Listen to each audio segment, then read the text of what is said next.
अल्लाह रब्बुल इज़्ज़त ने इस दुनिया के निज़ाम को असबाब के साथ जोड़ा है। जो भी कौम, जो भी शख्स इस दुनिया में अल्लाह के कानून के मुताबिक ज़िंदगी गुजारेगा वो तरक्की करेगा।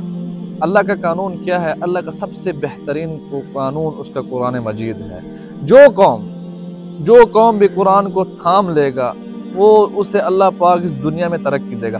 अगर मुसलमान थामेंगे, अल्लाह रब्बुल इज़्ज़त उन्हें इस दुनिया में तरक्की देंगे, आखिरत में भी तरक्की देंगे। इन्नल्लाह यरफ़उ बिहाज़ल किताब अक़वामन व यज़उ बिआख़िरीन, कि अल्लाह रब्बुल इज़्ज़त इस कुरान पाक की वजह से कौमों को बुलंद भी कर देते हैं, कौमों को पस्त भी कर देते हैं। क्या मतलब? जो इस कुरान पे अमल करेगा, सच बोलेगा, झूठ नहीं बोलेगा, ग़ीबत नहीं करेगा, बदकारी नहीं करेगा, किसी से धोखा नहीं करेगा, इंसानियत रवादार होगा, इंसानियत के हकूक़ का ख्याल रखेगा, अल्लाह पाक उसे इस दुनिया में तरक्की देंगे। जो कौम इंसानियत का ख्याल नहीं रखेगी, जो कौम करप्ट होगी, जो कौम धोखेबाज होगी, जो कौम नाप तोल में कमी करेगी, अल्लाह पाक उन्हें नीचे कर देंगे। तो देखें आज हम क्या कर रहे हैं, वो क्या कर रहे हैं। आप आज यूरोप कंट्री के देखें, उनके तरक्की का राज आप ये कभी भी ना सोचें कि उन्होंने फहाशी की तरक्की कर गए हैं या उनके यहाँ शराब आम है तरक्की कर गए। नहीं, उनके अंदर एक चीज सबसे अतम दर्जे में पाई जाती है, वो इंसानियत के हकूक। वो इंसानियत का ख्याल रखते हैं, गो कलमा गो नहीं है, इंसानियत का ख्याल रखते हैं, करप्ट नहीं है, झूठ नहीं बोलते। झूठ तो कहते हैं, मौलाना ताजमील साहब फरमाते हैं, अगर उन्हें कोई माँ बहन की गाली देना तो उन्हें फर्क नहीं पड़ता, अगर कोई उन्हें झूठा कह दे तो वो गिरबान से पकड़ लेते हैं। वो कहते हैं हम झूठे नहीं हैं। तो उनके देखें इसी सच्चाई की वजह से, इंसानियत की वजह से अल्लाह ने तरक्की दी हुई है। अल्लाह के नबी सल्लल्लाहु अलैहि वसल्लम ने फरमाया, खैरुकुम मन तअल्लमल कुरआन व अल्लमहु, तुम में से बेहतर शख्स वही है जो कुरान सीखे और दूसरों को सिखाए। इन्नल्लज़ी लैसा फी जौफिही शय्युन मिनल कुरआन कल बैतिल खारिब, उस बंदे का दिल वीरान दिल है, मुर्दा दिल है, बंजर वे ज़मीन है जिसके दिल में कुरान नहीं है। इस कुरान को थामे, कुरान पे अमल करेंगे, अल्लाह हमें तरक्की देंगे। ये कुरान ही तो है हमारे लिए हिदायत की रोशनी, ये कुरान ही हमें सिरातुल मुस्तकीम दिखाता है, ये कुरान ही हमें माशरत सिखाता है। कुरान पे अमल करेंगे, लक़द खलक़नल इंसान फ़ी अहसनि तक़वीम, कुरान पे अमल करेंगे तो हम आसन इंसान बन जाएंगे, तो जानवर से बदतर हो जाएंगे।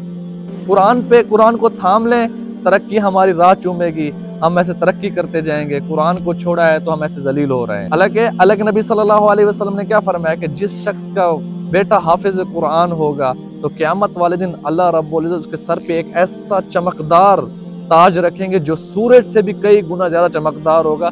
अगर उस ताज को सूरज के सामने कर दिया जाए तो सूरज मध्यम पड़ जाए। ये कुरान है। कुरान हमें तो कुरान तर्जमे के साथ पढ़ना चाहिए था, कुरान को समझना चाहिए था। इतने तर्जमे छप चुके हैं, जो पढ़े लिखे, जिसने मैट्रिक पास किया वो भी उर्दू पढ़ सकता है, जो इंग्लिश में पढ़ना चाहते हैं इंग्लिश में उसकी ट्रांसलेशन हो चुकी है। हमें कुरान को पढ़ना चाहिए कि अल्लाह में कह क्या रहा है, अल्लाह में से क्या फरमा रहा है, अल्लाह हमसे चाहता क्या है, अल्लाह हमें किस चीज से हुक्म दे रहा है, किस चीज से रोक रहा है। हम कुरान को तर्जमे के साथ समझ कर पढ़ें। कुछ कवानीन है उनको समझने के लिए, जो जैसे हमारे मुल्क में कुछ कवानीन होते जो जिनको सिर्फ वकील समझ सकता है, तो कवानीन के अलावा अल्लाह ने कुरान में फज़ाइल बयान किए हैं, हुक्म बयान किए हैं, जन्नत जहन्नम को बयान किया है, कुछ आसान हुक्म दिए हैं, उनको हर बंदा, आम फाम बंदा भी समझ सकता है। तो हम कुरान से खुद जुड़ें, कुरान को समझें, पढ़ें। अफसोस ये होता है तर्जमा तो दूर की बात, साल गुजर जाते हैं, हम कुरान को ख़त्म नहीं करते। हालांकि कुरान को साल में एक मरतबा ख़त्म करना वाजिब है, रमज़ान के अंदर ख़त्म करना वाजिब है। हम तो साल जिंदगी गुजर जाती है, हम कुरान को खोलते नहीं है, जिंदगी गुजर जाती है, हम कुरान को पढ़ते नहीं है। या तो सिर्फ सूरह यासीन पे इक्तफा किया होता है, सुबह उठा सूरह यासीन पढ़ ली, बस कुरान का हक अदा हो गया। नहीं, कुरान को पढ़ना चाहिए, कुरान को समझना चाहिए, कुरान को अपनी जिंदगी में लाना चाहिए। कुरान हम पढ़ेंगे तो हमारे घर में नूर होगा, हमारे घर के अंदर बरकतें आएंगी, हमारे मुल्क के अंदर बरकतें आएंगी। कुरान को नहीं पढ़ेंगे, कुरान को नहीं समझेंगे, ऐसे जलील होते रहेंगे। या एक बात लिख लो आज मेरी, कुरान को पढ़कर अमल करेंगे, समझ से अपनी जिंदगी में कुरान पाक को लाएंगे तो हम तरक्की कर जाएंगे। अगर हम कुरान पाक पे अमल नहीं करेंगे, कुरान पाक को नहीं पढ़ेंगे, मुझसे लिखवा लो, मैं लिख के देने के लिए तैयार हूँ, क़यामत तक भी हम तरक्की नहीं कर सकेंगे।